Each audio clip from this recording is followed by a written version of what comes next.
So I've been thinking about free will again, because it is one of those sort of battleground topics that comes up a lot in Christian circles. And since I travel in Christian circles, it's a question that comes up frequently. So I've been thinking about it. And this time I'm thinking about it out loud in front of a camera.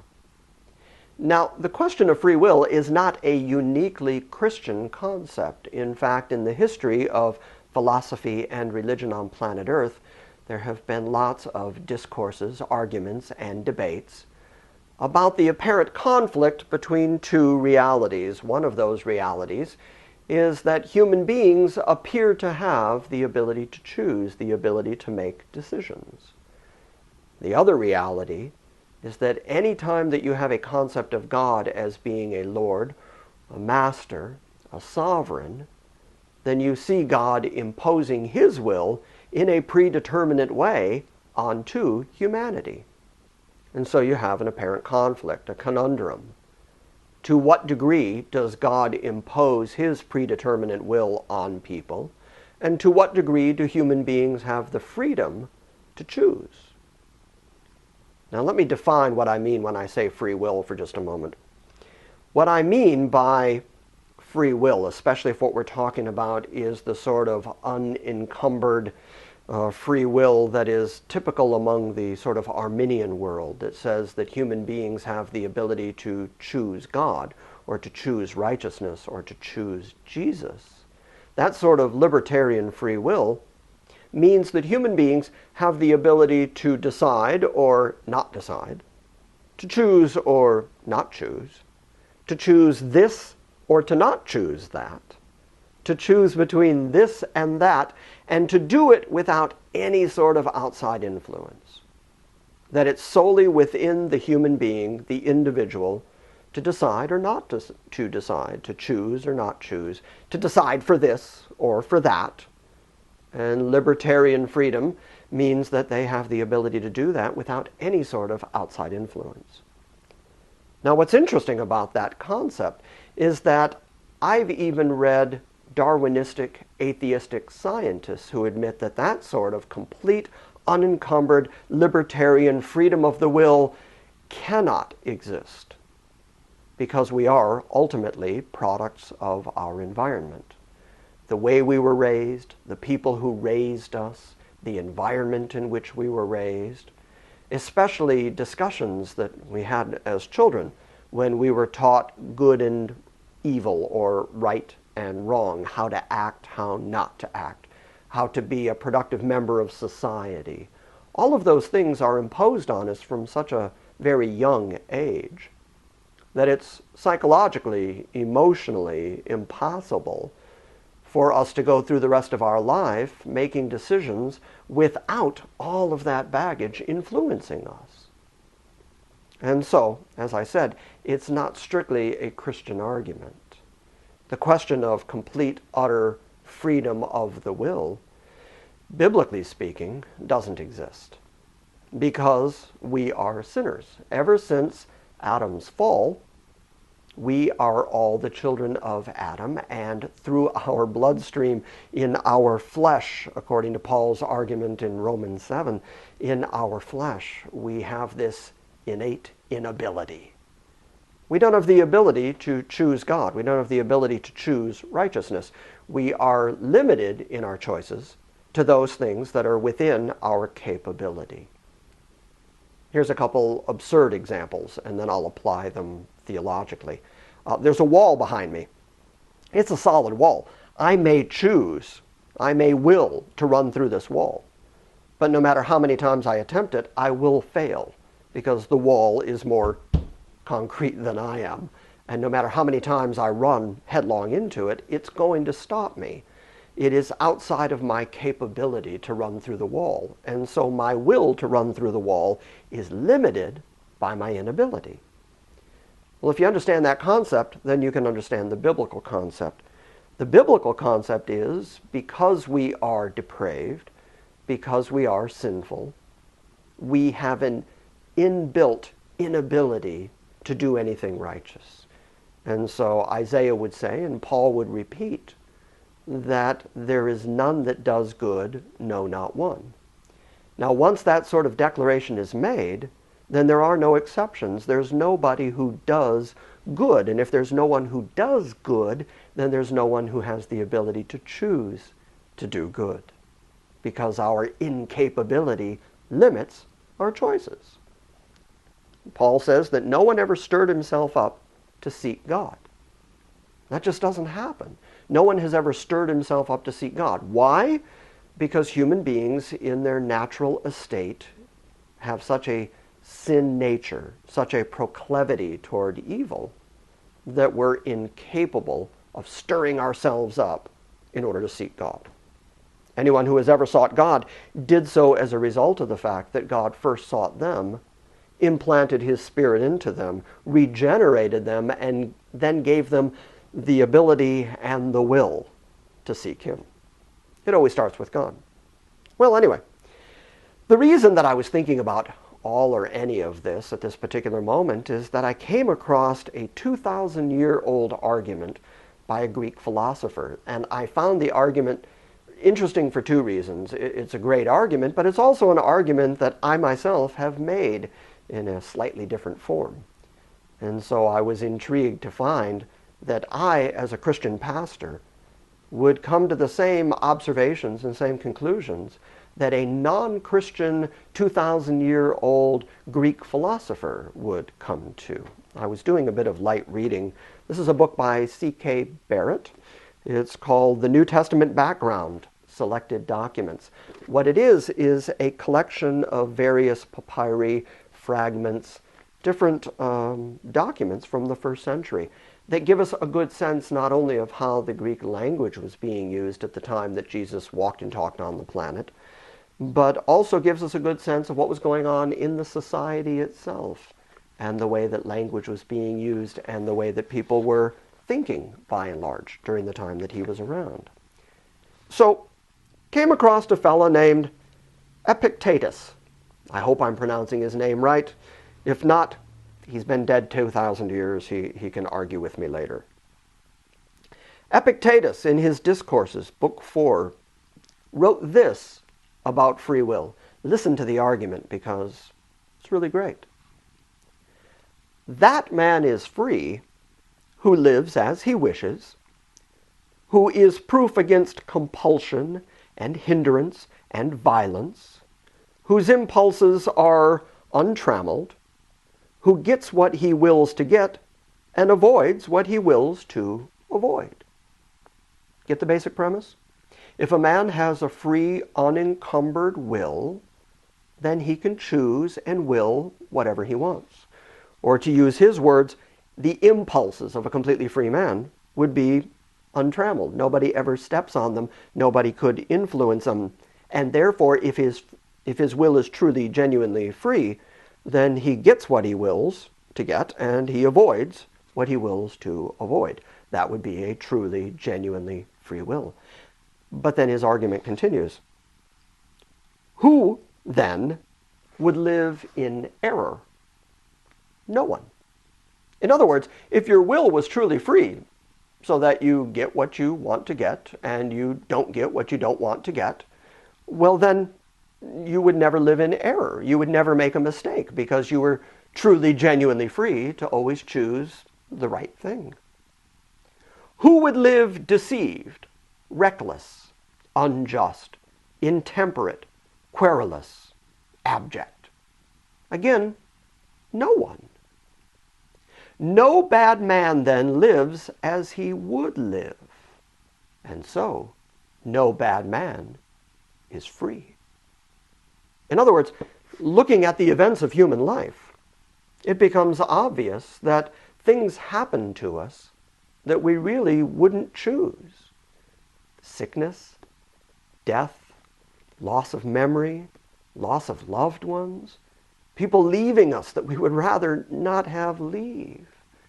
Our life, in fact, is a series of events that oftentimes are the exact opposite of what we would choose, what we would desire, what we would prefer.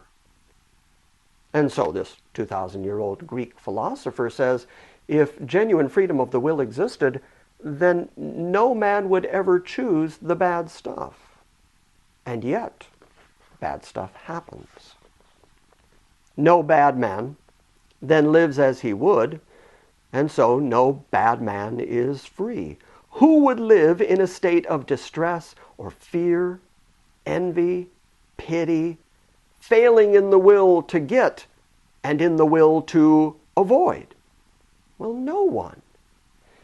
It's a standard rule of modern psychology that the primary motivation for human beings in their decision-making is that we avoid pain and we desire pleasure. And so we will usually do those things or make those choices, make those decisions that help us to avoid pain and that will bring pleasurable things into our lives. And yet it's a reality that pain finds its way into our lives. Despite our best efforts to avoid pain, pain happens. And despite our best efforts to accumulate pleasure to our lives, oftentimes very unpleasurable things happen. The result of any human life is that despite our best effort, the thing we want to avoid is the thing that happens. And the thing that we desire is the thing that does not happen. So he goes on, do we then find any bad man without distress or fear, above circumstances, free from failure? None. Well then, we find none free. It's a really interesting argument and actually very much in league with Christian thought on the subject. It's exactly what Paul argues. Paul says that the very thing he desires to do, he doesn't do. After his inward man, he delights in the law of God. What he doesn't find in his flesh is the ability to actually do it. And the thing that he desires to do, the thing that he knows would please God, he doesn't do. And the very thing that he would rather avoid, he finds that that's exactly what he ends up doing. That's human life. That's what it is to be human. Now, here's what I've discovered in my own 55 years now on planet Earth.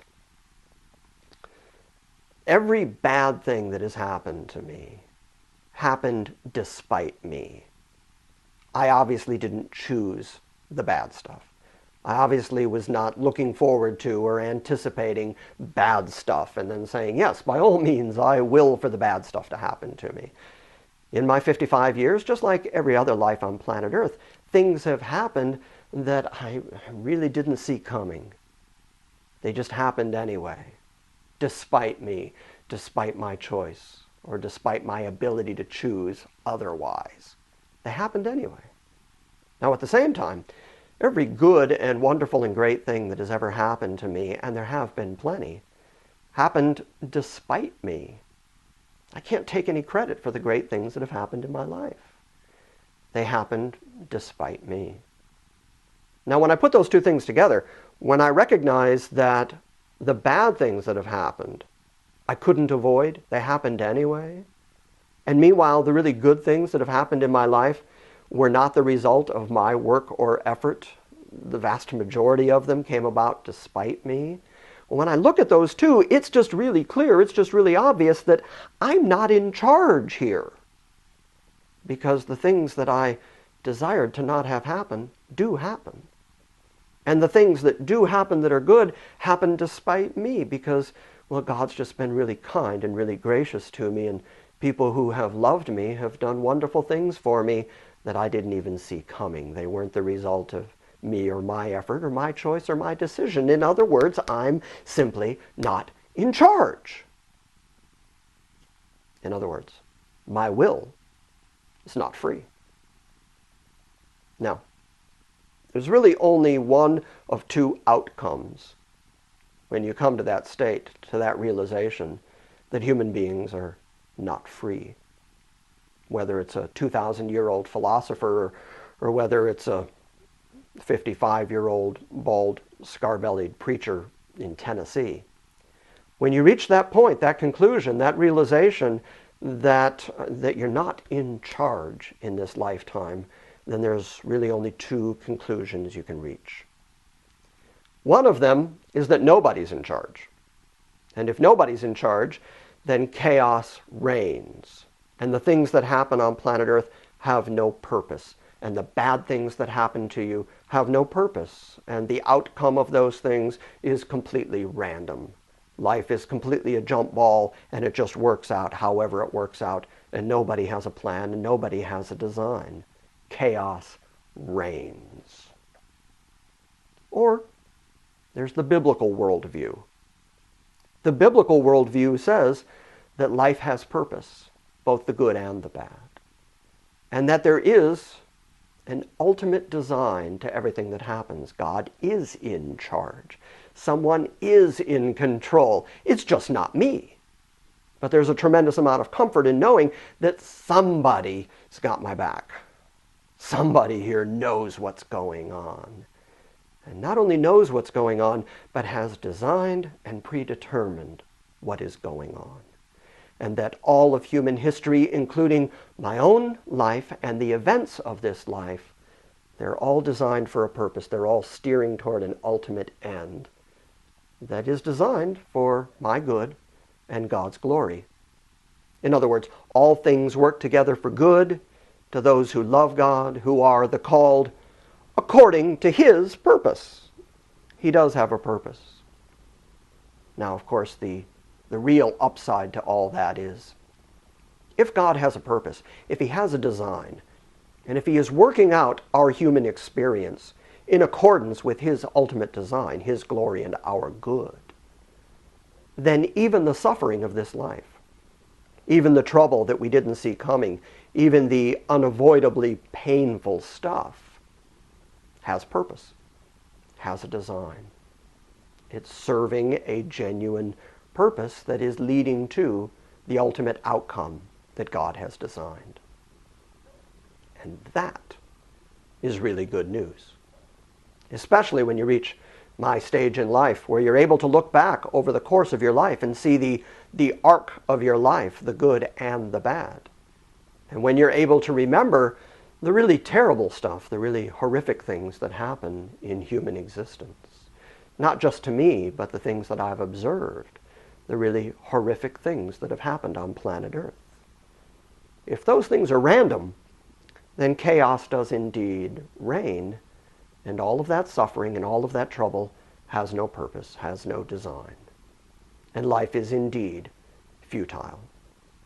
But if God is indeed in charge, if He is sovereign, if He is working out His ultimate design and goal in human history, then everything that happens here has purpose. The good and the bad.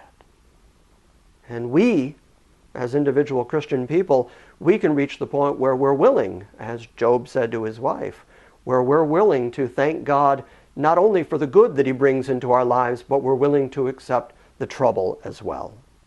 Because we recognize that all of it, the complete package, beginning to end, the good and the bad, is all the result of His design plan for our lives. Now, all that being the case, I'm not as upset about that free will thing. You know, people will say, well, if there's no free will and if the Bible's true, then we're just puppets, or we're just robots, or some other emotional argument like that. But in reality, the two options are either someone's in control or no one's in control. And I far prefer that the God of ages is in control, because He has my best interest at heart. And the outcome of my life is going to be the outcome that He has designed, that is ultimately for my good. It is all the process through which God is making us into the people He has deigned that we are going to be. So, that's my thoughts for today on free will. I can sum it up by saying real, genuine libertarian free will doesn't exist. It can't exist. We are the product of our environment.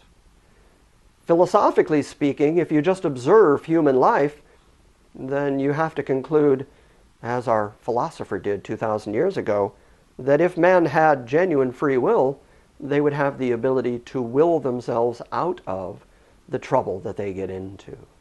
And yet, trouble is part of life. And knowing that trouble is part of life and that bad stuff does happen, either life is utterly chaotic or there's a design. And the Bible says that there is design and there is purpose. And the knowledge that there is purpose to this life is a tremendous comfort that is able to get you through the trouble. So, I prefer a God who's in control. I prefer the knowledge that God is indeed working out everything for His great glory and for our ultimate benefit. And if I have to give that up in order to argue for my freedom to make decisions, well, let's just say I know enough about me to know that I don't want to be in control. I need Him to be in control. And I am really grateful and really thankful that that's the God of the Bible. I hope that helps.